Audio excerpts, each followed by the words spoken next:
Temporary तौर पर बंद कर दी गई है। मीनामर्ग में 4 इंच ताजा बर्फ रिकॉर्ड की गई है।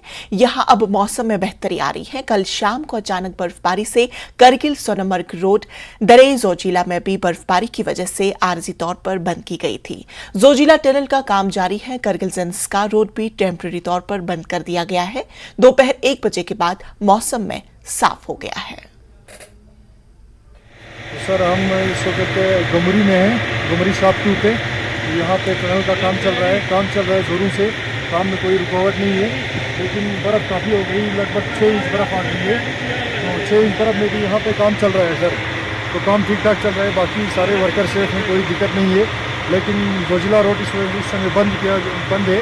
टनल का काम तो चल रहा है सर, और सारे वर्कर टनल के सेफ हैं, कोई दिक्कत नहीं है। लेकिन रोड में काफ़ी स्लिप है और बर्फ़ ज़्यादा आया है, 6 इंच बर्फ़ आया है। तो अभी थोड़ा मौसम खुल चुका है, तो इस समय हमारा काम जारी है सर। टनल का काम चल